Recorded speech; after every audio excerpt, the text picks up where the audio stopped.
Do you feel a little stuck when you're communicating with animals? Then this video may help you.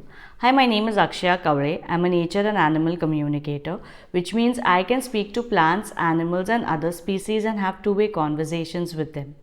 And in this video, I'm going to share with you a few things that may help you in overcoming being blocked or going blank in your communication. Now, feeling stuck, being blank, or having obstacles is a very common thing that most of us communicators face. Especially in the initial stages of our practice, it does get a little overwhelming when we are not sure of what the animal is sharing with us or we feel pressured to get the right answer. So, a few things that have helped me personally in my journey are number one, to be working from a space of neutrality.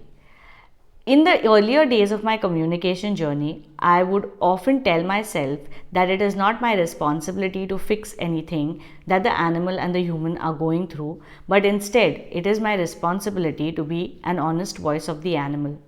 This constant affirmation and reminder really helped me to focus on what my work is instead of getting petrified of the feedback that may come after the communication. So number one is ensure that you're neutral when you're speaking to the animal. Number two, each time you feel stuck or you feel blocked, it is quite possible that the animal is sharing the information with you. However, your conscious mind is refusing to accept it. This is because the conscious mind is too scared of telepathic communication, or you may have certain expectations from the communication which is holding you back from receiving the free flow of information coming from the animal. If this is the case, I would highly recommend you to drop the question for the moment and move on with the rest of the questions you want to ask the animal. Once you regain the flow in your communication, you can go back to the first question that was initially blocking you and write down the first thing that you think is the answer. It doesn't matter if it feels like your own imagination or guess, but in that moment, ensure that you write it down and you have to write down an answer. Then you can of course go back to the human and go and get your feedback. And in case if the human is not resonating with it, go back to the animal and check for clarification.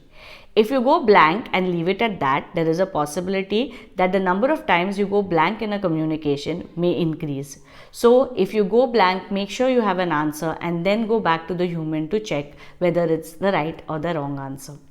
The third thing that really helps a lot in the initial phases especially is to have a list of questions written down before you get into the communication. I used to do it a lot in my initial days, and even now when I receive any communication requests, I go through the details that have been sent by the human and I do make a mental note of all the probable questions that I will ask the animal. This really helps to keep up with the flow of the conversation, and even if I do get stuck, I know the next question I need to ask, so I skip whatever I'm feeling difficulty with and I go on to the next question. So I hope these three tips help you with unblocking yourself and having free flow conversations. If they do, or if you have any other tips and tricks for other communicators, please do mention it in the comment section below. Until the next video, bye bye.